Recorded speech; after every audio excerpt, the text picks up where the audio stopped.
시청자 여러분 안녕하십니까? 채널A 뉴스에일 라이브 시작합니다. 오늘 첫 소식입니다. 지방선거가 이제 100일도 안 남았습니다.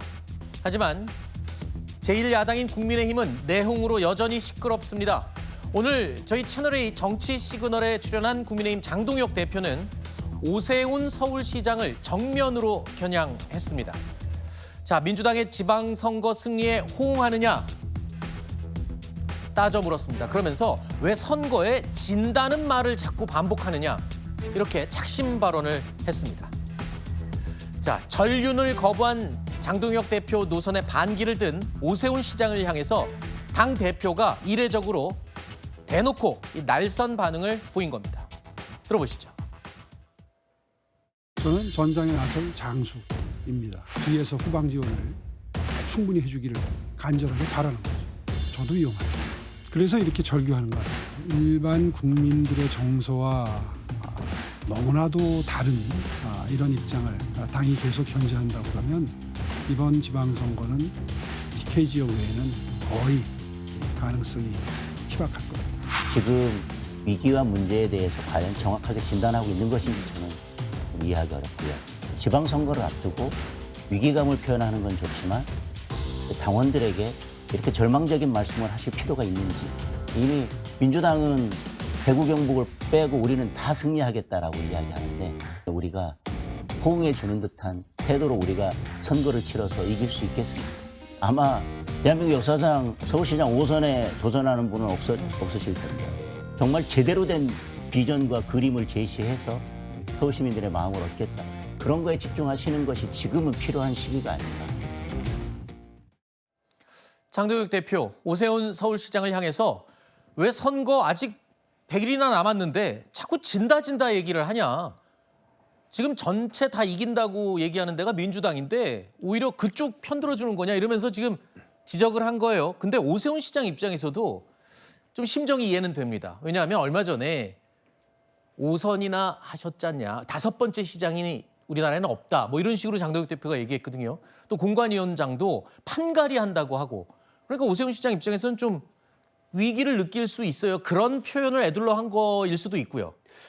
장동혁 대표와 오세훈 시장이 선거 전략이 생각하는 좀 차이가 있는 것으로 보여집니다. 네. 장동혁 대표 같은 경우에는 이미 여러 계엄이나 이런 문제에 대해서 사과를 했고 저런 관련해서도 입장을 수차례 밝혔다. 이것에 관련해서 지속적으로 입장을 요구하는 것은 민주당이 짜놓은 프레임에서 우리가 놀아나는 것이다. 이런 네. 입장이에요. 그렇기 때문에 아무리 말로써 반복을 하는 것보다 어떤 행동으로 보여주는 게 유권자들에게 조금 더 다가갈 수 있는 모습이다라고 생각을 하고 있는 것으로 보여집니다.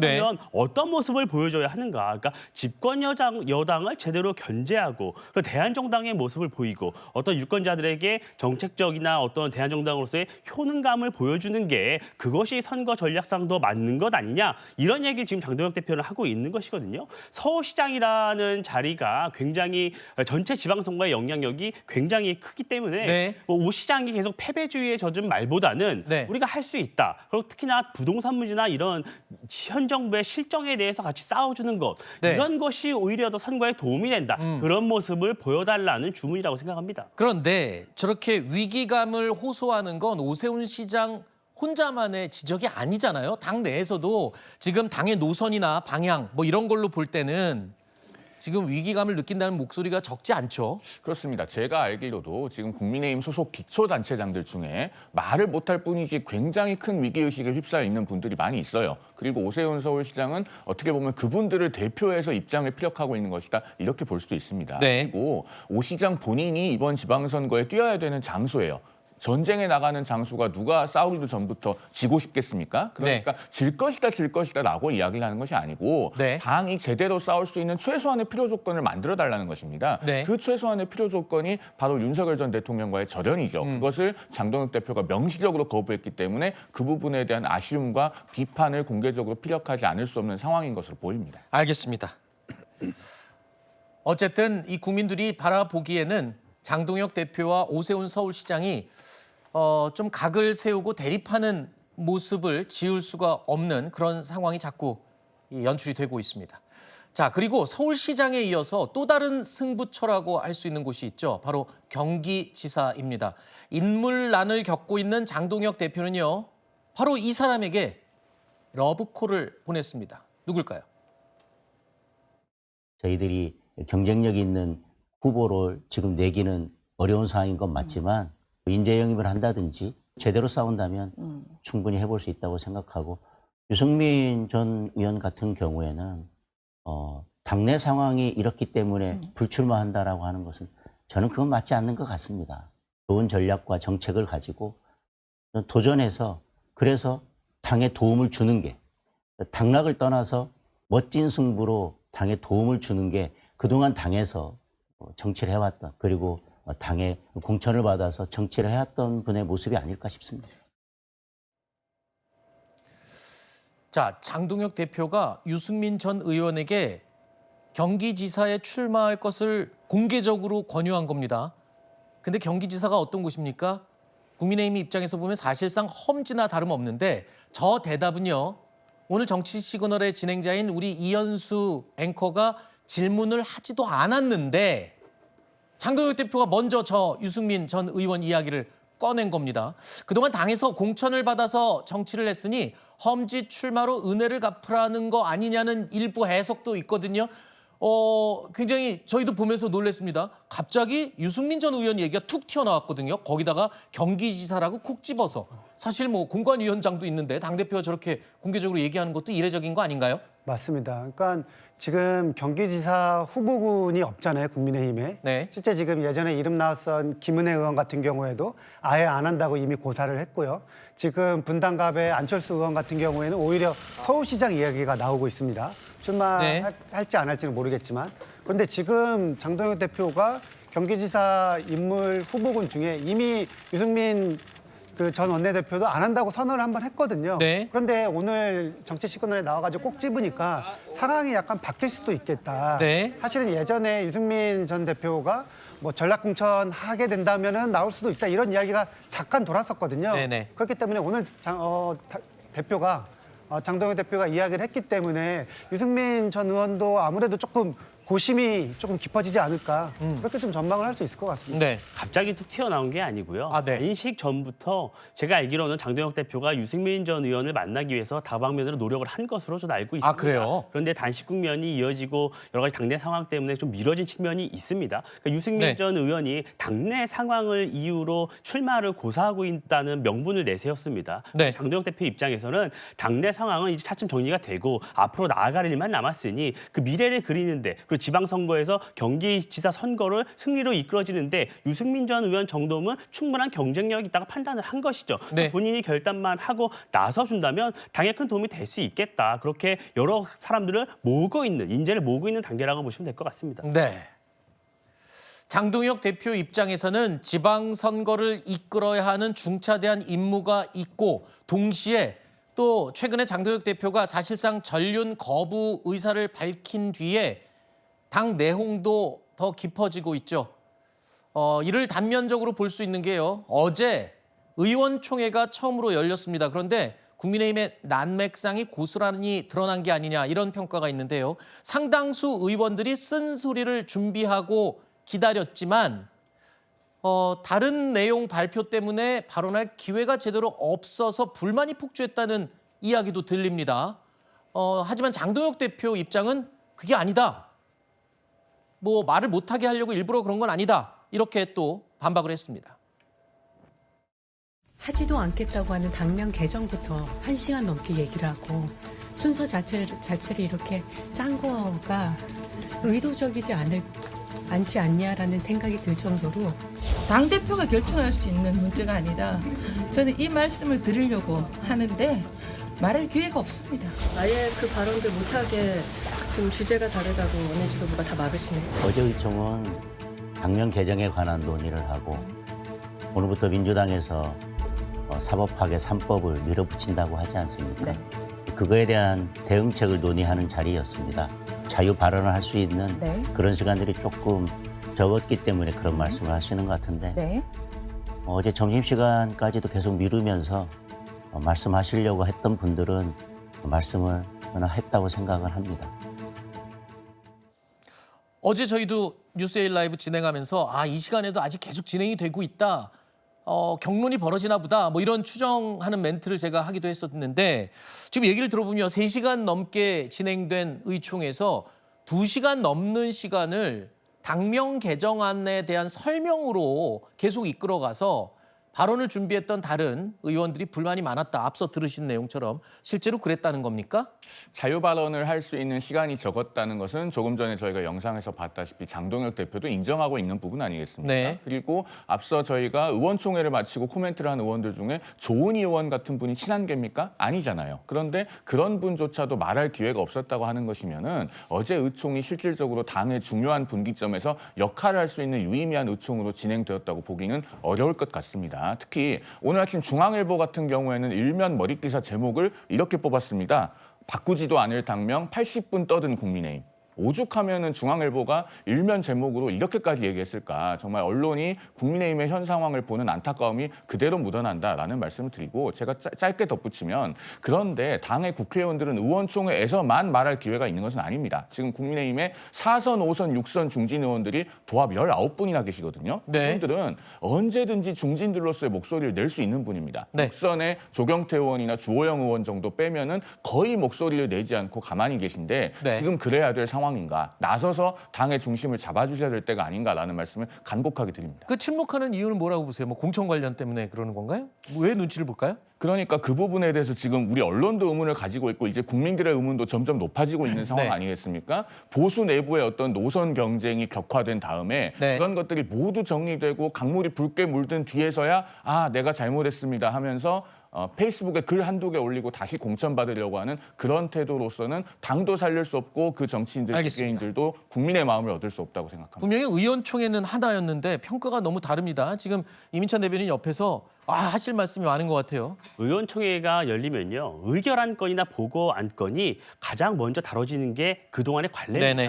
그 당명 개정 그리고 정강정책 개정 관련한 의견 교환이 1시간 정도 있었던 것이고요. 그 이후에 1시간 동안에는 행정통합 관련 논의의 의견 수렴 과정이 있었던 것입니다. 그리고 마지막 1시간 동안 이 당 노선을 어떻게 가져갈 것에 대한 다양한 의견들이 표출이 됐습니다. 그런데 지금 입을 막았다, 어떤 발언 기회가 없었다고 주장하시는 분들은요. 네. 그 뒷부분 1시간이 남기 채 전에 자리를 떠나셨어요. 아하. 의원총회에서 그 말씀을 꼭 하고 싶으셨다면 그 후반부까지 기다렸다가 그 발언을 할 수 있는 기회가 충분히 있었을 것입니다. 그런데 먼저 자리를 이석한 이후에 발언 기회가 없었다고 하는 것은 굉장히 좀 상황에 맞지 않는 주장이고 저는 장동혁 대표가 이런 부분도 역시 소중한 의견이기 때문에 네. 당내 의견을 또 수렴하는 모습을 보여준다면 당을 통합하는 데 좋은 기회가 될 것이다. 이렇게 생각합니다.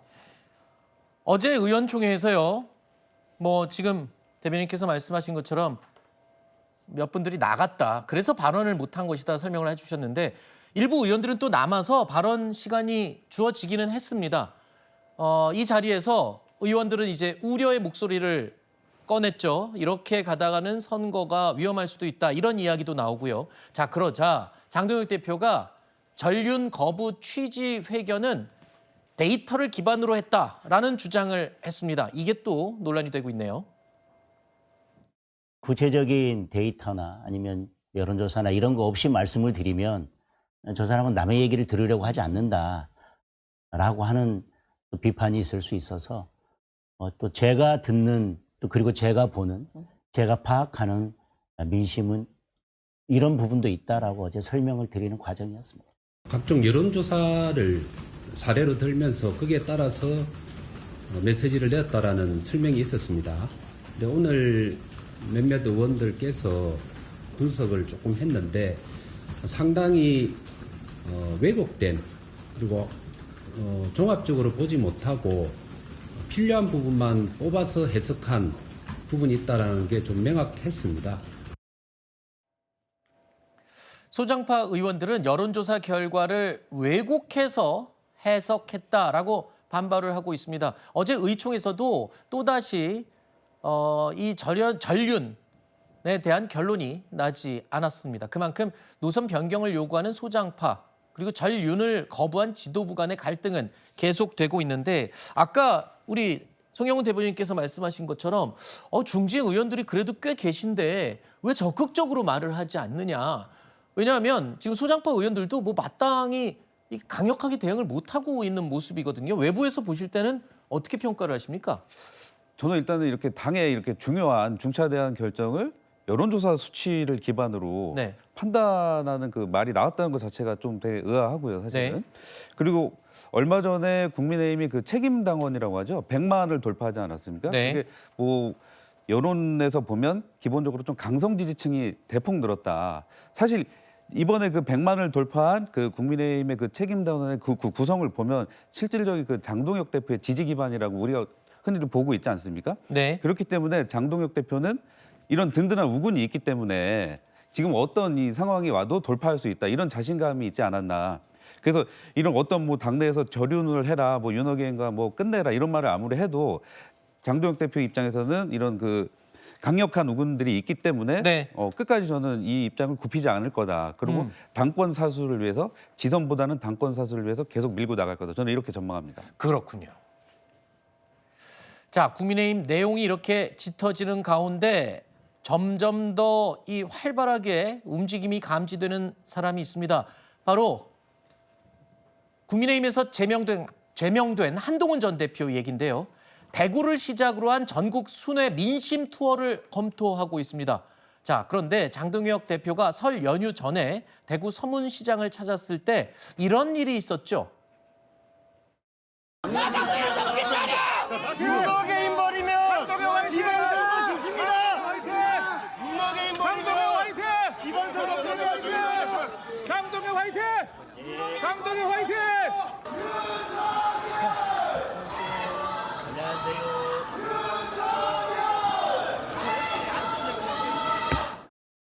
출마하게 된다면 뭐 그런 가능성까지 염두에 두고 저희가 승리할 수 있도록 선거를 전략을 잘 짜보도록 하겠습니다. 한동훈 전 대표의 대구행, 영남권 재보궐선거에 무소속 출마를 염두한 게 아니냐 이런 관측이 나옵니다. 장동혁 대표는 승리 전략을 잘 짜겠다고 했습니다. 하지만 한동훈 전 대표까지 이렇게 움직이면서 보수 진영 내부 구도가 더 복잡하고 갈라지는 게 아니냐 이런 생각이 드네요. 그런데 그런 부분은 장동혁 대표가 윤석열 전 대통령과의 절연을 노골적으로 거부하면서 불가피하게 촉발된 것입니다. 2월 19일에 윤 전 대통령에 대한 1심 판결이 있고 나서 그때라도 국민에 대한 사과와 반성의 메시지를 제대로 내고 윤석열 전 대통령, 나아가서 윤어게인과 절연하겠다고 천명했다면 보수 내부의 노선 경쟁이 본격적으로 벌어지기는 상당히 어려웠어요. 그런데 지금 당 대표가 절연하지 않겠다고 오히려 절연해야 된다는 사람들과 절연해야 된다고 선언한 상황이 되면 누군가는 보수에서 헌법과 사실과 상식에 기반한 정치를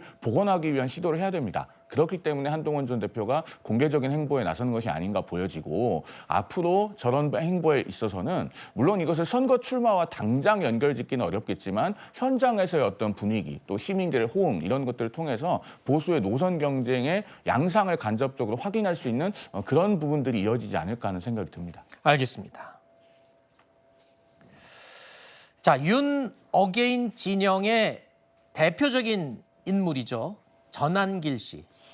이 전한길 씨가 3.1절 기념 자유음악회를 추진했었죠. 그러면서 출연자들과 이 또 잡음이 일어서 관심을 끌기도 했습니다. 그런데 이 자유음악회가요.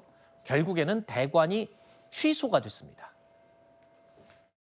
경기도지사라는 사람이 전한길이 그래 두렵냐? 고향 킨텍스 사장한테다가 전한길 콘서트 대관 취소하라 강력 촉구했다. 이 말은 뭐죠? 외압이잖아. 이건 아니잖아요. 네, 시청자 여러분, 금방 행사 취소됐다네요. 뭐 괜찮습니다. 전한길 입장 담담합니다. 하나도 겁 안 납니다. 자, 이 음악회 행사가 논란이 일자 김동연 경기도지사가요. 대관 취소를 강력히 촉구했습니다. 자, 그러자 이 킨텍스 측이요. 대관을 취소했습니다. 킨텍스 규정에 내부적으로 이런 내용이 있더군요. 사회적인 통념상 수용하기 어려운 행사는 제한할 수 있다라는 규정이 있어서 이를 근거로 취소를 했다고 설명을 했습니다. 하지만 전한길 씨 측에서는 외압으로 취소한 게 아니냐 이렇게 반발을 하고 있습니다. 그리고 또 한동훈 전 대표도 지난해 12월 킨텍스에서 토크 콘서트를 열었죠. 또 이를 언급하면서 전한길 씨는 한동훈은 되고 왜 전한길을 안 되냐 이런 비판도 하고 있습니다. 어쨌든 논란이 됐던 이 음악회는 취소됐습니다. 다음 코너로 이어갑니다.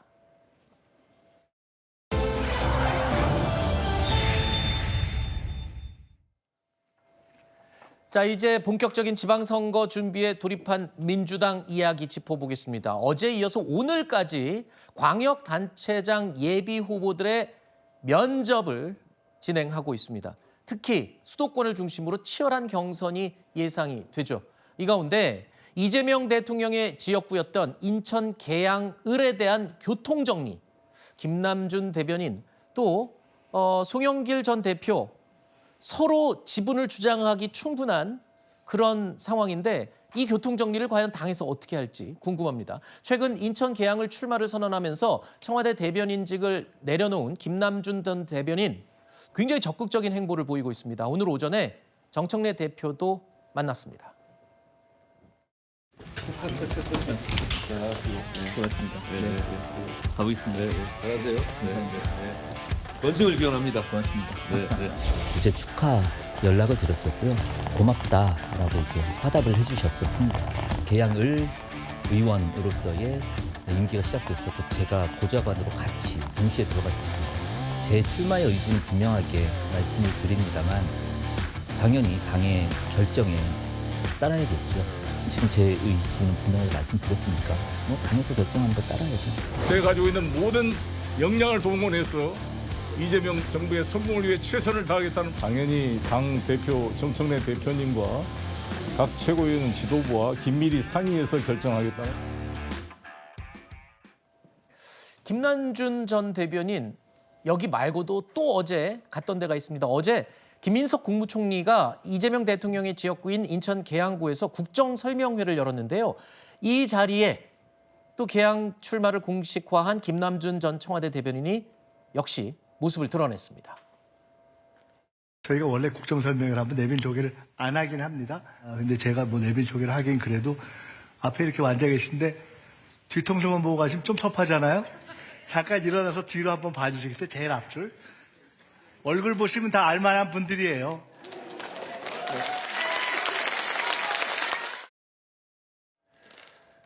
자, 현재 여권에서는요. 인천 계양을에 송영길 전 대표 그리고 김남준 전 대변인 이 두 사람 거론되고 있다고 말씀드렸죠. 그런데 어제 김남준 전 대변인이 참석했습니다. 이 자리에 국정설명회에. 그런데 송영길 전 대표의 모습은 보이지 않았습니다. 물론 아직까지 송 전 대표에 대한 민주당 복당 처리가 완료가 되지 않은 상태이긴 합니다. 그래서일까요? 송 전 대표도요. 계양을 출마에 대해서는 좀 조심스러운 반응인데 처음에 이제 무죄 선고 받고 굉장히 적극적으로 의사를 피력했을 때와는 조금 온도가 달라진 게 아닌가. 이 분위기라면 지금 돌아가는 분위기는 김남준 전 대변인 쪽으로 무게가 기울고 송영길 전 대표는 다른 쪽으로 가는 건가요? 어떻게 되는 건가요? 그 부분에 대해서는 지금 우리가 섣불리 예단을 아직 할 수가 네, 물론 없고요. 그렇죠. 그리고 또 이렇게 확인된 정보가 아직 나오지는 않았는데 네. 일단은 그 김남준 전 대변인 같은 경우는 다 아시겠지만 지금 이재명 대통령의 그 국정 과제를 가장 잘 이해하고 있죠. 네. 또 2014년 아마 성남시장 시절부터 보좌해온 또 최측근 인물이기도 하고요. 네. 그리고 또 송영길 전 대표 같은 경우는 민주당을 대표하는 정치인이기도 하지만 이미 그 계양을 해서 5선을 지낸 중진 의원입니다. 그래서 지금 그럼 자기 고향으로 돌아가는 거냐 아니면 또 대통령을 최측근에서 보좌했던 김남준 전 대변인이 하는 거냐 이 부분에 대해서 설왕설래가 많은데 네. 저는 두 분 다 민주당의 아주 가장 소중한 그 자산이고 또 인재이기 때문에 네. 한 명을 선택하고 한 명을 안 쓰거나 그러지는 않을 것 같고요. 지금 박찬대 의원이 인천시장을 도전하고 있기 때문에 그 연수구에 또 그 자리가 재보궐이 거의 예상이 되고 있지 않습니까? 네. 그렇기 때문에 그 두 군데로 균형 있게 좀 지도부가 정리를 해주지 않겠냐. 저는 근데 지금 이 얘기가 나온 이후에 우리 여당 패널들이 계속 똑같은 얘기를 반복해요. 당에서 정리를 해줄 거다. 교통 정리해줄 거다. 잘 정리될 거다. 제가 한 대여섯 번만 다른 분들한테 똑같은 얘기를 들었거든요. 근데 제가 아까 드렸던 질문이 그거예요. 김남준 대변인의 행보는 더 활발해지고 더 노출이 많아지고 송영길 전 대표는 약간 조금 감춰지는 것 같아요. 그래서 혹시 다른 옵션이 거론되는 게 있는지 혹시 뭐 당 내로 뭐 다른 역할이 있는 건지.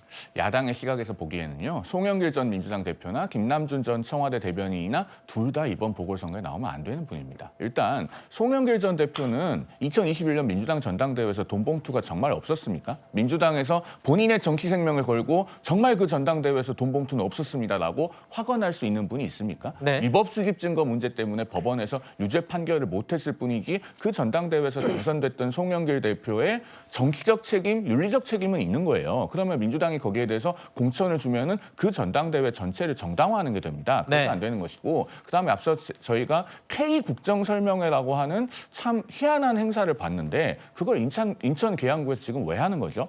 국민의 혈세로 집권 여당 후보를 선거운동해주는 것이나 다름없습니다. 거기에 네. 김남준 전 대변인도 본인이 오늘까지는 대변인으로 갔지만 출마 예정자로서 간 것이기도 하다 이렇게 얘기하던데, 그러면 그것은 선거운동의 성격을 부인할 수가 없는 거예요. 그러니까 이 두 분 다 저는 개항에 출마하면 안 된다, 민주당이 공천을 줘서는 안 된다고 생각합니다. 네, 제가 물어본 건 김남준 대변인 쪽으로 기울었다를 여쭤봤는데 아예 모두 까기로 둘 다 나오면 안 된다로 답을 주셨습니다. 이건 반론을 들어야 될 것 같습니다. 네. 송영길 전 대표 같은 경우에는 법정에서 이미 이제 무죄 선고를 네. 받았기 때문에 송영군 대변인께서 이야기하시는 뭐 그런 부분들은 정치적인 책임일 수 있겠죠. 근데 뭐 정치적인 책임 같은 경우에는 정치인들이 선거에 나와서 국민들의 선택을 받으면 그걸로서 또 해결이 되는 것입니다. 그리고 하나 더 이야기하자면은 K 국정 설명회 같은 경우에는요, 총리실 주관의 행사가 아니라 민주당에서 그 이재명 정부의 국정 운영을 관련해서 이야기를 설명을 듣는 그런 행사에 국무총리를 그냥 초청한 것입니다. 네. 초청 강연이라고 이해하시면 될 것 같습니다. 알겠습니다. 제가 뭐 기울은 게 아니냐라고 여쭤본 거고요. 뭐 단정적으로 뭐 누구라고 정해진 건 아니기 때문에 제가 얘기를 한 건 아닙니다. 그 점 다시 분명히 말씀드리겠습니다. 자, 요즘 이런 얘기가 나옵니다. 지방선거의 가장 큰 변수가 뭐냐? 뭐 몇 가지가 있겠죠. 하지만 또 갑자기 쑥 떠오른 게 바로 행정통합 이야기입니다. 특히 대전 충남의 행정통합은 사실상 이 행정통합 얘기가 나올 때 가장 활발하게 움직였었던 것 같은데 지금은 가장 제동을 거는 상태가 됐죠. 여야가 충남 대전 통합을 놓고 진통을 겪고 있습니다. 대전 충남 대전 통합을 성사시키기 위해 국민의힘 장동혁 대표께 행정통합의 실질적 진전을 위한 양당 대표 공식 회담을 제안합니다. 어제 이렇게 제안을 하셨는데 오늘 오전에 만약에 법사위에서 그 법을 통과시킨다면 그 제안에 과연 진정성이 있는 건지 다시 묻고 싶어요. 그런 제안을 하시려면 저는 좀 일찍 하셨어야 된다. 상임위에서 통과하기 전에. 자, 민주당에서는 지금 국민의힘을 향해서 불만이 많습니다. 대전 충남 통합을 먼저 제안한 게 국민의힘인데 왜 이제 와서 반대하느냐. 지금 이러면서 비판하고 있습니다. 수도권 일극 체제에 맞서는 통합으로 시너지 효과를 극대화, 경제 과학 수도로 거듭나는 대전 충남, 이장훈 대전시장과 김태흠 충남지사가 지난해 10월 대전 충남 통합의 기대 효과를 강조한 표현입니다. 그때는 맞고 지금은 틀린 것입니까? 당대표 회담 제의까지 설득에 설득을 거듭했지만 국민의힘은 반대를 위한 반대에만 혈안이 되어 있습니다. 특히 나경원 의원은 반대 논리로 강훈 실장 띄우려고 한다고 말을 했습니다. 충격을 금할 수 없습니다. 국민의힘이 그동안 충남 대전 통합에 반대한 이유가 강훈식을 막기 위해서이었던 것이었습니까? 그럼 강훈식 실장이 불출마 선언하면 찬성하시겠습니까? 그분들이 먼저 제안을 한 거예요. 청개구리 심보도 아니고. 그래서 제가 볼 때는 어떤 표의 유불리를 좀 따지는 것 같습니다. 결국 참 명분 없는 짓이죠. 자, 국민의힘이 대전 충남 통합에 반발하는 이유를 놓고 나경원 의원 등 일각에서는요, 강훈식 비서실장 출마설이 영향을 미친 게 아니냐, 뭐 이런 지금 공격을 하는 거라고요. 그러니까 국민의힘도 행정통합에 반대는 하지 않습니다. 그런데 왜 그것을 지방선거 전에 이렇게 졸속으로 통과를 시켜야 하냐, 여기에 대한 의문이 있는 것입니다. 그렇게 민주당이 졸속으로 통과시키려고 하는 데는 어떤 정치적 의도가 있다, 이렇게 판단을 하는 것이죠. 지금 3개 지역에 대한 통합, 이 법안의 조문이요. 한 900여 개 가까이 됩니다. 그런데 행안위 소위에서 이 사흘밖에 논의가 되지 않았습니다. 재정 법안인데도 불구하고 하나의 행정통합 특별법이 통과가 되는데 300여 개의 조문을 단 하루 만에 통과시킨 겁니다. 그럼 국민들께서 어떤 법이 어떻게 제정이 되고 우리 삶이 어떻게 달라지는지 전혀 인지하지 못하고 있는 상황입니다. 그리고 국민 여러분께 해당 지역에 사시는 분들께 이 법안 행정통합 찬성하는지 아직까지 물어보지도 못했습니다. 네. 이렇게 졸속으로 한다면 민주당이 주장하는 이재명 대통령의 정책인 5급 3특이 과연 실효성을 가질 수 있겠는가라는 의문을 제기하는 것입니다. 그래서 네. 국민의힘은 지금부터라도 좀 내실 있는 논의를 다져서 진정한 지방분권 특별법을 만들자 이런 얘기를 말씀을 드리는 겁니다. 네. 근데 그 졸속 추진이라고 이제 비판을 하는데 그러면 지금 우리가 통합이 그 대전 충남뿐만이 아니고 네. 대구 경북에 대한 통합 논의도 있고 또 저기 호남의 또 통합 광주, 문제도 전남. 네. 광주 전남의 통합 문제도 있지 않습니까? 근데 그럼 이 두 지역에 대한 또 입장은 또 국민의힘이 다르거든요. 지금 왜 세 군데가 지금 통합 논의가 나오는데 유독 이 충남 대전에 대해서만 이렇게 부정적으로 얘기하는 저는 이게 좀 첫 번째 의문이고요. 그래서 졸속 추진이라고 하는 데에서 저는 이 부분에 대해서 그 원칙이 다르지 않냐 국민의힘이 네. 이 부분을 하나 말씀드리고 싶고요. 특히 지금 이장우 대전시장과 김태흠 충남지사 네. 이게 통합이 되면 국민의힘 입장에서는 이 두 자리가 없어지는 거 아닙니까? 그리고 또 지금 분위기상 민주당이 이길 게 거의 뭐 확실해 보이고 그러니까 이런 좀 정치적 위기에 대한 또 부담감이 있는 거고 또 강훈식이라는 또 충청권에 새로운 맹주가 등장하는 것에 대해서 국민의힘이 굉장히 거부감이 크지 않냐. 네. 근데 국민의힘이 저는 잘 아셔야 되는 게 뭐냐면 예전에 우리가 그 세종시를 그 행정수도 이전할 때 반대하다가 엄청난 그 역풍을 맞지 않았습니까? 네. 이 세종시 사례를 잘 좀 참작을 해야 되지 않겠냐 이 말씀 좀 드리고 싶습니다. 알겠습니다. 뭐 민주당이 이길 것이다라고 단정적으로 얘기한 부분은 개인적인 의견입니다. 그 부분은 제가 정정하겠습니다. 자, 정치 라이브까지 살펴봤고요. 이제 안보 라이브가 기다리고 있습니다. 확인해 보시죠.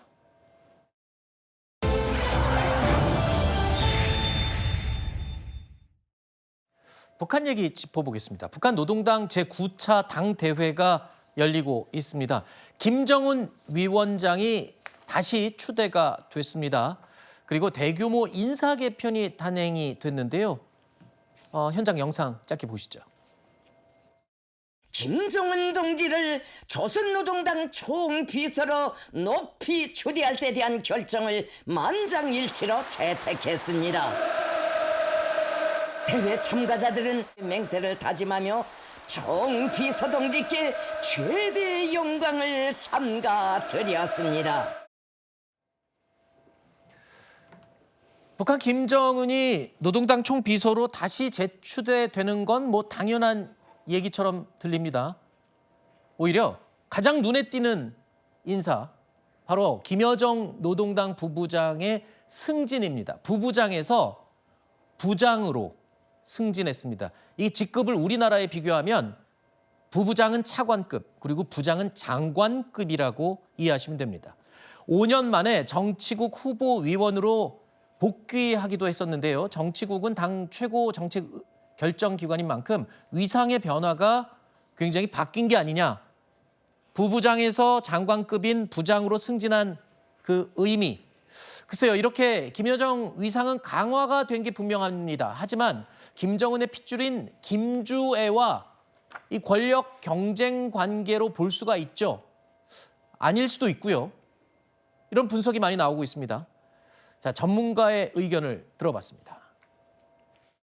김여정이 부부장에서 부장으로 승진은 최초의 일이고 이제 명실상부하게 북한 권력의 탑10 내외에 지금 들어갔다 이렇게 봐야 되는 거고요. 김여정의 역할 변화라기보다는 위상 강화 쪽으로 좀 판단을 해야 될 것 같습니다. 김여정이 아무리 위상이 강화돼도 북한의 유일 지배 체제에서는 김여정 스스로 단독 세력화는 불가능한 상황이고 따라서 김여정이 아무리 높은 지위에 올라가도 김주애로 권력이 세습이 되면 김주애 권력의 일환이 되지 경쟁관계나 긴장관계나 이렇게 가지는 않는다 이렇게 볼 수 있죠. 자, 그러니까 위상이 강화된 건 사실이죠. 김여정의 위상이. 하지만 고모와 조카 간의 권력 투쟁 가능성은 희박해 보인다. 이런 전문가의 설명이었습니다. 반면에 또 다른 인사 개편, 우리 말로 하면은 물갈이라고 해야 될까요? 서열 2위로 많이 알려진 이 최룡해가 물갈이가 됐고요. 최룡해를 비롯한 이른바 원로 그룹들이 대거 교체가 됐습니다. 이 정도 인사폭이면 사실상 세대 교체가 아니냐라고 해석을 하기도 하는데 김정은의 의도대로 뭔가 좀 권력 재편을 하겠다 뭐 이런 신호로 해석이 가능할까요? 그러니까 결국에는 일종의 김주애로의 4대 세습을 위한 사전 정기 작업이 아니냐 이렇게 묶어서 좀 해석해 볼 수 있는 부분이 있을 것 같습니다. 그러니까 최룡해 같은 경우는 이제 그동안에 북한 군부 2인자로 대우를 받아왔는데 최룡해는 1950년생입니다. 그러면 지금 만으로 76세가 되죠. 이미 뭐 은퇴할 만한 나이는 지났는데 이런 그 북한 군부의 원로들이 상징적으로나마 자리를 차지하고 있으면 나중에 김주애로의 조기 승계가 이루어질 때 김정은으로서는 어린아이가 과연 권력을 원만하게 장악할 수 있겠는가 여기에 대한 나름의 염려가 있을 수 있겠죠. 그런 부분 때문에 사전 정지 작업을 하는 것으로 보여지고 좀 덧붙여서 말씀을 드리면 지금 북한에서 김주애가 매체에 등장하는 횟수가 눈에 띄게 늘어나고 있어요. 그런 점은 김정은이 역시 자신의 건강 상태에 대해서 자신이 없고 뭔가 후계 구도에 대한 사전 작업들을 조속하게 해야 된다는 조급함이 있는 것으로 보입니다. 그러면은 저런 이제 북한 그 이번 군 인사에 관한 동향 같은 것도 우리 국회에서 국정원이 정보위에 좀 상세하게 보고를 하고 정보위에서도 국민들께 브리핑을 해서 우리가 차질 없이 동향을 파악하고 있다는 것을 잘 보여줄 필요도 있지 않는가 하는 생각을 말씀드립니다. 네. 자, 그리고 이러한 권력 재편 속에서 김정은 위원장의 이 발언도 연설도 주목이 되긴 하는데 통상적으로 당대회 연설을 할 경우에는 3가지 정도를 굉장히 강조를 합니다. 경제 5개년 계획, 그리고 대북 메시지, 그리고 또 핵 관련 메시지 이 3가지는 항상 거의 들어가는데 이번엔 특이하게도요. 핵 메시지 없고 대미 메시지 없습니다. 그리고 이 경제 얘기만 꺼낸 거예요. 그래서 이게 어떤 의미일까? 전문가들은 이렇게 해석을 하고 있습니다. 일단 우리 정부에서 통일부 장관을 통해서 무인기 사건 사과를 했죠. 유감을 표명했습니다. 이에 대해서 우리 정부와 크게 배척할 필요가 없다. 관계를 악화시킬 필요가 없다라는 해석이 가능하고요. 그리고 또 두 번째, 4월에 베이징에서 트럼프 대통령을 만날 가능성도 있습니다. 뭐 이런 가능성을 다 열어놓고 전략적인 모호성을 유지하는 게 아니냐. 뭐 이런 해석이 가능할 것 같습니다. 안보 라이브 여기서 마무리하고요. 이제 사건 라이브가 기다리고 있습니다. 확인해 보시죠.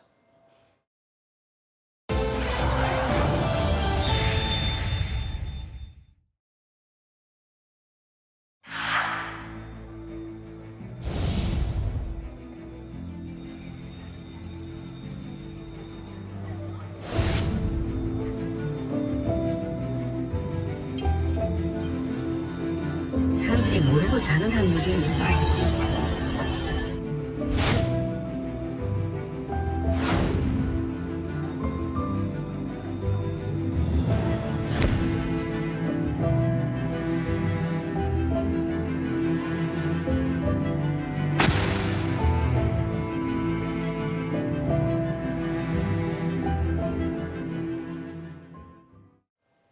자, 오늘 오전에 들어온 소식 먼저 첫 번째로 짚어보겠습니다. 서울 강남구 대치동 은마 아파트에서 큰 불이 오늘 새벽에 일어났습니다. 소방당국이 진화에 나섰고 화재 1시간여 만에 불은 완전히 진화가 됐는데요. 지금까지 10대 여성 1명이 숨지고 3명이 다친 것으로 전해지고 있습니다. 자, 일단 아파트 외벽이 시커멓게 그을려진 모습이죠. 지금 불길이 솟아나오고 있는 영상을 보고 계시는데 유리창도 깨져 있고요. 화재가 꽤나 심각했던 것 같습니다. 먼저 어떻게 된 거고 지금 뭐 아직까지는 화재 원인이 나온 것 같지는 않은데 이 경위를 설명을 해주시죠. 그렇습니다. 정확한 화재의 원인은 현재 조사 중에 있습니다. 오늘 이른 아침이죠. 6시 18분경 이 대치동 은마 아파트에서 화재가 발생했습니다. 이 화재로 굉장히 큰 피해가 있었는데 6시 50분경 한 30분에 걸쳐서 일단 큰 불길은 잡았고 1시간 정도가 걸려서 완진에 이르게 됐습니다. 아파트 주민들이 스스로 이제 불이야를 외치면서 70여 명이 즉각적으로 대피하는 상황이 있었고 큰 불이 발생을 했고 연기며 그리고 외벽을 따라서 검은 그을음이 나오고 있어서 당시에 이 긴박한 상황이 고스란히 영상을 통해서도 전해지고 있습니다. 네. 자, 일단 이 1명이 목숨을 잃었고 3명이 다쳤습니다. 자, 그런데 이 상황에서 주민들이요 화재 상황을 적극적으로 알렸다는 이 사실이 확인이 됐습니다. 경찰에 따르면 이 불로 한 집에 살고 있던 일가족이 피해를 봤다고요?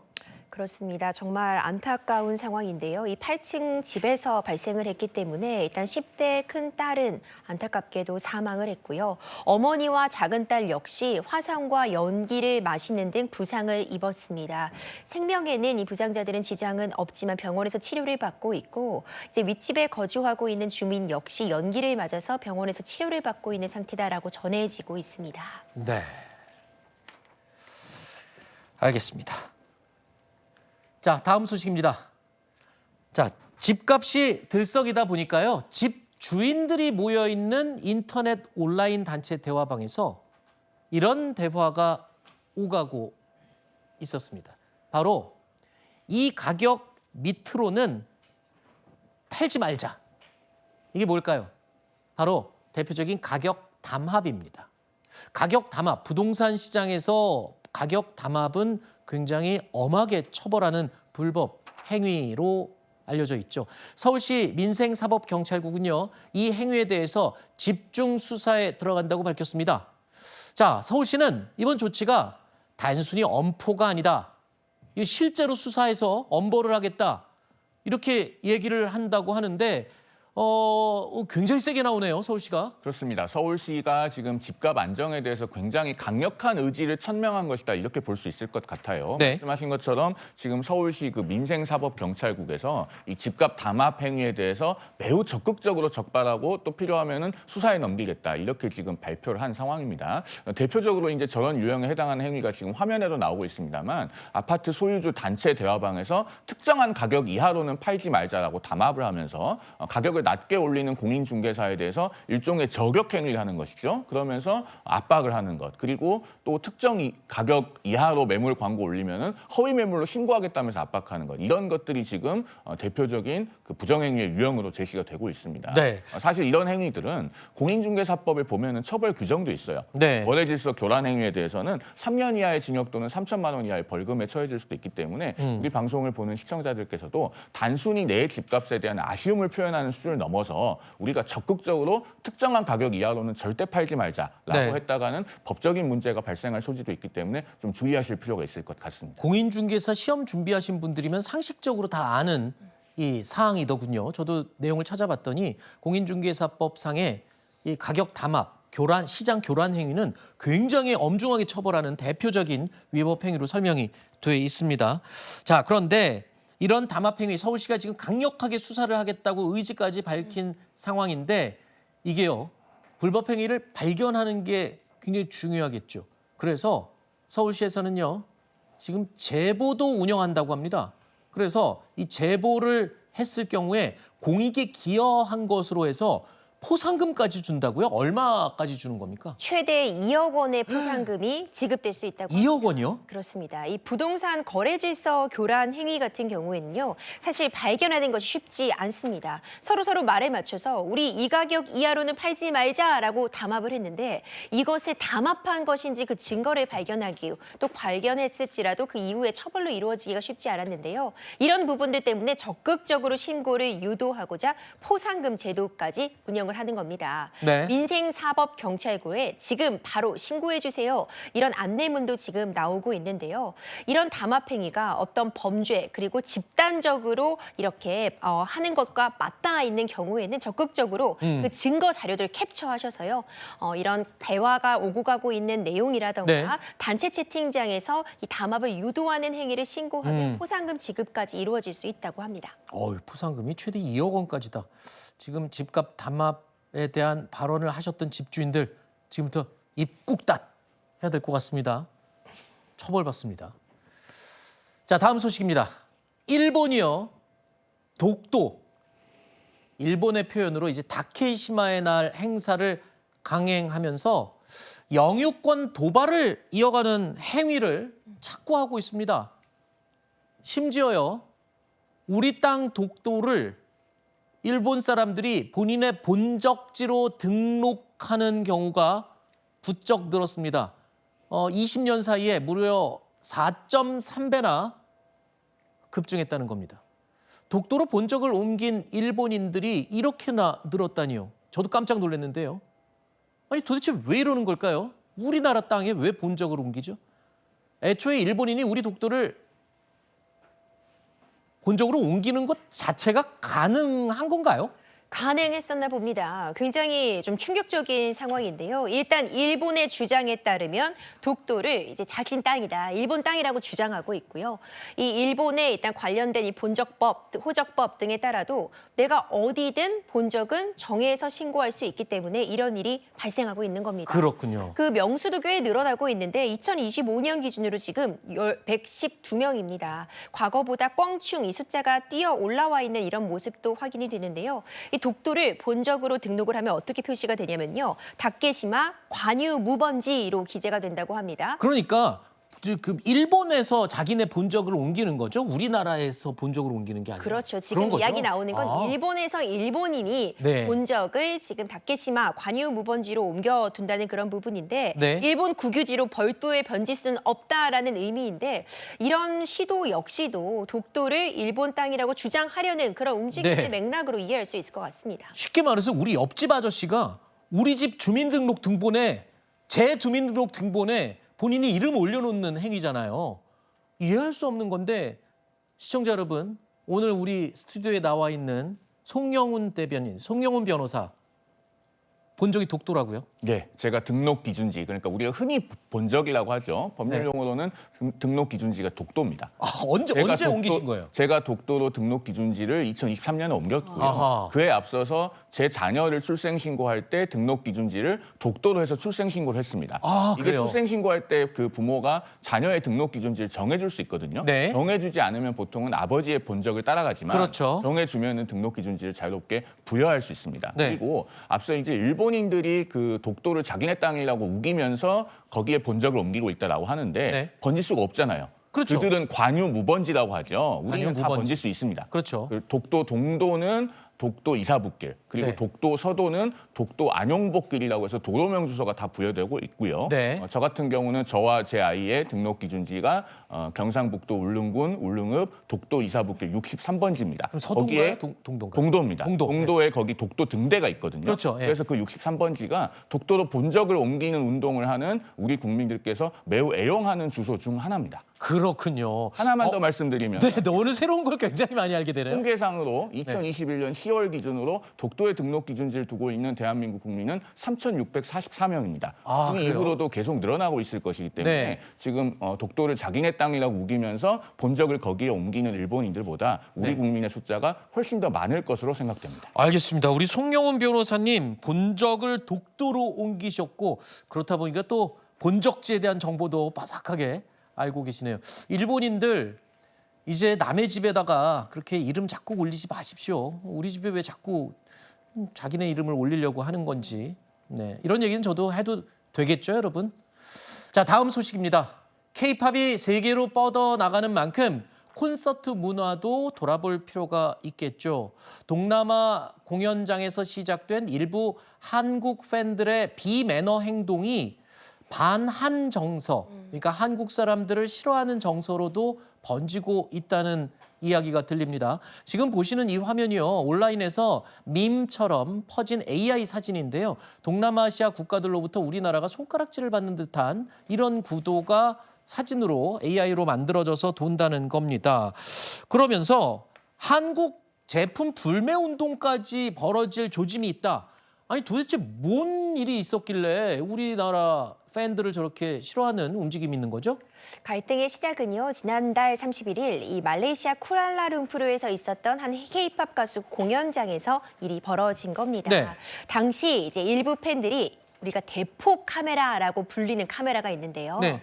아주 큰 카메라인데 이 공연장에서 공연을 하는 이 가수의 모습을 정말 근접해서 실제처럼 찍어낼 수 있는 이런 카메라를 들고 공연을 관람하면서 문제가 벌어진 겁니다. 대포 렌즈라고 하죠, 속칭. 그렇죠. 이 카메라를 들고 공연을 관람하면요, 주변 사람들은 공연을 제대로 관람할 수가 시선을 없습니다. 가리니까. 그렇죠. 이제 이런 부분들 때문에 공연장에 이런 큰 카메라 반입을 자제하도록 하고 있고 금지하도록 하도록 하고 있는 곳들도 있는데 일부 한국 팬이 이렇게 과도하게 촬영을 하면서 네. 주변에 다른 팬들이 공연을 방해받았다, 관람을 제대로 하지 못했다라고 하면서 네. 일종의 이 한국 팬들을 비난하는 그런 글들이 지금 올라오고 있는 겁니다. 그렇군요. 좋아하는 아이돌을 사진으로 담아서 간직하고 싶은 마음은 이해를 합니다만 주변 사람들 생각을 하셔야죠. 우리가 얼마나 선진 의식을 가지고 있는 국가 사람들입니까? 사진은 지워질 수 있고 잃어버릴 수 있지만 이 내 눈을 통해서 마음에 찍은 사진은 영원히 안 지워지겠죠. 너무 감성적이었나요? 자, 그런데 이 대포 카메라에 더불어서 이 서서 주로 콘서트를 보는 스탠딩 전용 콘서트에 이 전용 신발이 등장했다고 하는데 저게 뭡니까? 저게 키다리 신발 같은데 굽이 20cm가 넘는다고요? 그렇죠. 옆에서 봐야 더 잘 보일 것 같은데. 예. 맞습니다. 본인의 신발을 지금 벗고요. 저게 굽이에요? 맞습니다. 언뜻 봐도 굉장히 높아 보이죠. 저 굽이 무려 20cm가 넘는다고 합니다. 일부 스탠딩 공연에 가게 되면은요, 특히 키가 작은 사람들은 네. 앞에 보기가 어렵습니다. 이제 그래도 서로 배려해가면서 보는 건데 네. 저렇게 20cm 통굽을 신고 이 신발 위에 올라서게 되면 네. 그래도 시야가 확보가 되다 보니까 다들 이 신발을 신고 공연장에 오게 되고요. 아니 근데 저것도 나는 잘 보이겠지만 내 뒤에 있는 사람은 또 안 보이잖아요. 그렇죠. 이제 그런 일이 발생하다 보니 너도 나도 할 것 없이 저 신발을 신게 되고 심지어 저 신발을 빌려주는 업체까지 콘서트장 앞에 등장을 했다고 대여 합니다. 업체가 생긴 거예요? 그렇죠. 이제 이런 부분들도 사실 성숙한 공연 문화를 좀 정착시키기 위해서 서로 좀 배려가 필요하지 않은가 싶은데 실제로 온라인 이런 쇼핑몰들을 보면은요, 콘서트장용 이 신발을 판매하는 글들을 정말 쉽게 볼 수 있습니다. 알겠습니다. 좋아하는 이 연예인을 보고 싶은 마음은 알겠지만 별게 다 등장하는군요. 다음 소식입니다. 복면을 쓴 절도범이 노린 물건이 있습니다. 뭐였을까요? 일단 화면 보면서 설명드리죠. 경기도 평택시에 있는 한 상가 건물입니다. 복면을 쓰고 장갑을 낀 남성이 들어오는데요. 손에는 커다란 드릴이 들려 있습니다. 한참을 가게 안을 들여다보던 남성, 드릴을 유리문에 가져다 대자 쩍 하고 유리가 갈라집니다. 유리문을 부수고 들어간 남성, 잠시 후 상자 3개를 들고 급히 나오는데요. 물건을 훔쳐 달아나기까지 단 90초밖에 걸리지 않았습니다. 보통 이런 도둑들 저희도 많이 보도해드렸는데 주로 대상이 금은방이었죠. 그런데 이번에 사건이 발생한 장소는요, 금은방이 아닙니다.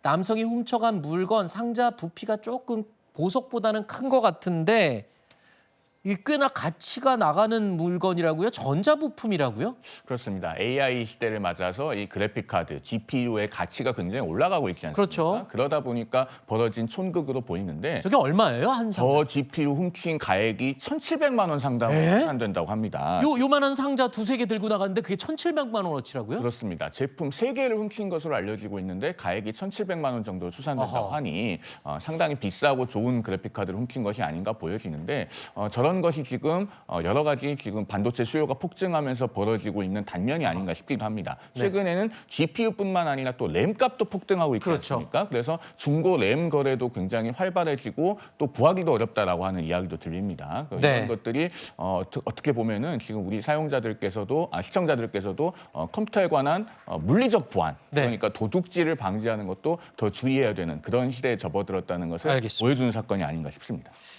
저 GPU 하면 젠슨 황이 제일 먼저 떠오르죠. 젠슨 황.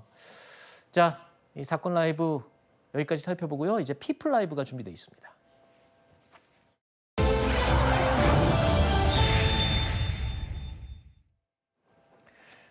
이제 얼마 안 남았습니다. 다음 달 21일 서울 광화문 광장에서 열리는 무료 공연 BTS 컴백 라이브. 아리랑이라는 제목이죠. 자, 일반 예매가 바로 어제 저녁에 진행이 됐습니다. 전 세계를 뒤흔드는 월드스타인 만큼 역대급 예매 전쟁이 예상이 됐었는데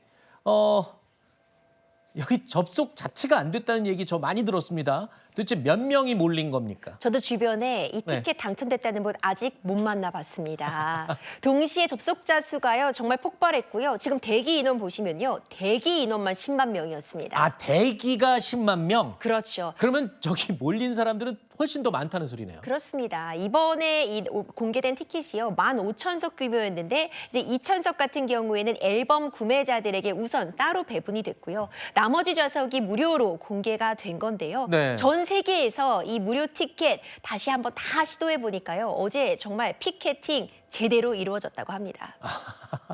아, 피켓팅. 피튀기는 티켓팅 줄여서 요즘 피켓팅이라고 합니다. 이렇게 피켓 들고 하는 거 말고 피튀기는 티켓팅이라고 해서 피켓팅. 자, 그런데 아까 제가 말씀드렸죠. 이거요. 무료 공연입니다. 무료 좌석에 대한 티켓팅이었습니다. 그런데 우려되는 게 바로 이 암표죠. 이번 광화문 공연 무료 티켓인데도 불구하고 티켓 한 장에 120만 원에 팔겠다라는 글이 게시가 됐다고요? 이거 무슨 말입니까? 봉익임설단도 아니고 본인이 무료로 얻은 걸 120만 원에 판다고요? 일단 사기일 가능성 매우 높기 때문에 아하. 주의가 필요합니다. 이제 어제도요. 내가 대신 당신의 개인정보를 가지고 예매해주겠다라는 글들이 있었습니다. 네. 그런데 이거 실제로 예매되지 않고요. 개인정보만 탈취해가려는 전형적인 수법입니다. 그리고 이번에 티켓 같은 경우에도요. 입장할 때 개개인 신분증 확인한다고 하니까 아하. 사실상 이 티켓을 재판매한다는 것 자체가 불가능하다라고 지금 주최 측에서는 이야기를 하고 있고요. 이렇게 폭리를 취한다거나 아니면 일부만 너의 정보만 넘겨주면 내가 티켓을 주겠다라고 하는 것 개인정보만 쏙 뽑아가려는 사기일 가능성 매우 높으니까요. 네. 주의가 각별히 필요할 것 같습니다. 알겠습니다. 120만 원 주고도 보고 싶은 마음은 이해합니다만 이게 사기라는 겁니다. 이거 남이 이 당첨받은 티켓 받아도 못 본다는 거예요. 못 쓴다는 겁니다. 절대 속지 마십시오. 자, 이런 가운데 스타들의 스타라는 스타가 또 있습니다. 스타들조차 이 보고 싶어하는 스타. BTS의 정국 씨도요. 이 사람만은 존경한다고 했는데요. 누군지 화면으로 확인해 보시죠.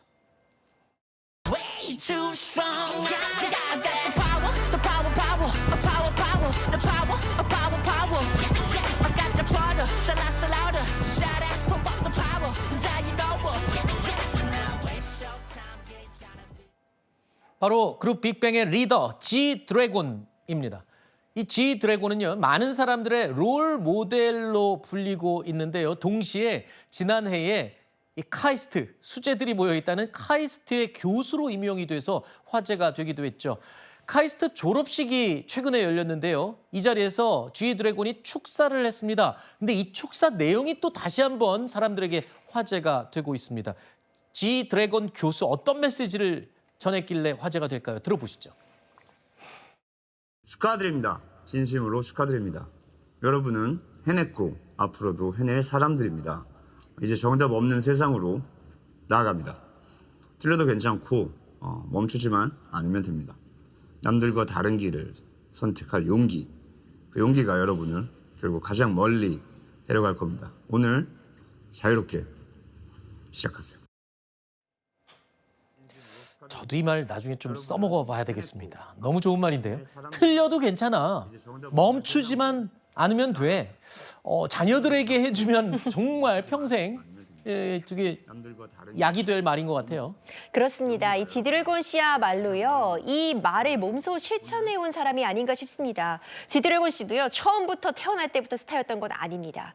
무려 11년간의 연습생 생활을 거쳤고요. 그 이후에도 끊임없이 본인을 성장시켜 왔습니다. 네. 카이스트에서도 이 지드래곤 씨의 이런 점을 좀 과학기술과 접목하여 글로벌 K-팝 시장에서의 과학시술의 영향력 확대를 위해서 초빙 교수로 지금 선정을 한 상황인데요. 그러니까 틀려도 괜찮다, 멈추지만 않으면 된다. 이 말은 결국 틀린 건 없다. 네. 네가 가는 길이 너의 길이다라는 또 G-드래곤 씨의 어떤 좌우명과도 맞닿아 있지 않을까 생각이 됩니다. 네. G-드래곤도 항상 맞지만은 않았겠죠. 모든 곡이 히트한 것은 또 아니었을 테니까요. 보면 볼수록 매력 있는 또 그런 사람인 것 같습니다.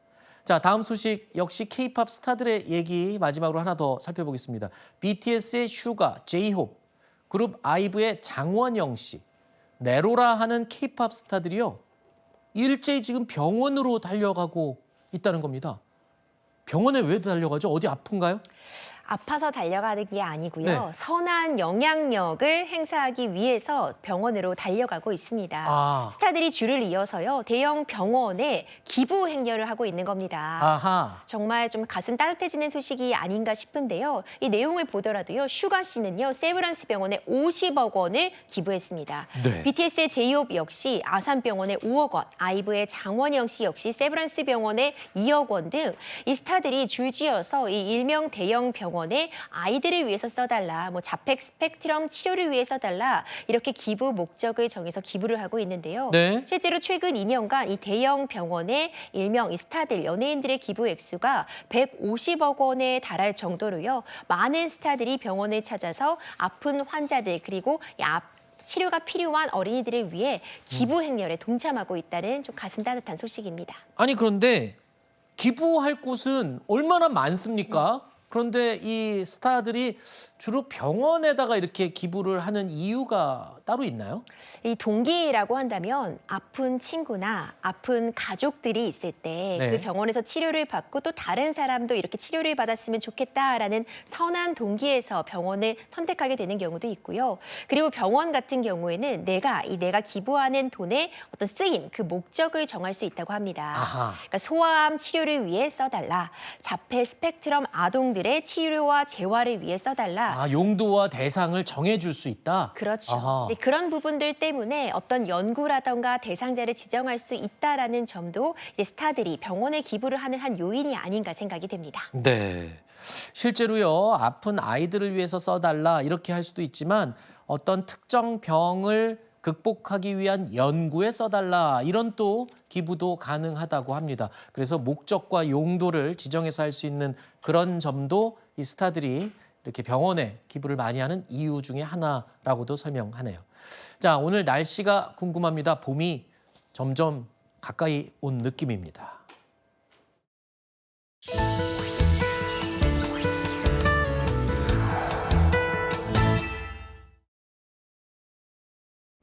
추위가 몰려오더니 오늘은 눈까지 내립니다. 전국 많은 지역에 눈발이 날리고 있는데요. 이 서울을 비롯한 중북부 지역을 제외하고는 눈이 꽤 내리겠습니다. 강한 눈구름은 가로로 길게 위치해 있습니다. 충청과 강원 남부, 경북 북부에 대설특보가 내려져 있는데요. 영남 지역 서부 내륙으로는 많게는 10cm 넘게, 강원 남부와 충청, 전북 북부에 최대 7cm로 많이 내리겠고요. 이 밖에 경기에는 1cm 미만, 서울엔 눈이 조금 날리겠습니다. 추위는 이어갑니다. 오늘 한낮 기온 서울 6도, 대전 5도, 전주 7도, 대구 5도에 그쳐서 한낮에도 쌀쌀하겠습니다. 이 추위 내일 아침까지만 지속되고요. 내일 낮부턴 기온 15도까지 올라서 온화하겠습니다. 이후로 당분간은 추위 걱정 없겠습니다. 곳곳으로 많은 눈이 예보돼 있어서 시야도 흐리고 길도 미끄러워 각종 사고가 우려됩니다. 따라서 오늘은 미끄럽지 않은 신발 신으시길 바라고요. 감속 운전 해주시길 바랍니다. 지금까지 서울 광화문에서 날씨 전해드렸습니다. 뉴스에이 라이브 오늘 순서 여기서 마칩니다. 시청해주신 여러분 고맙습니다.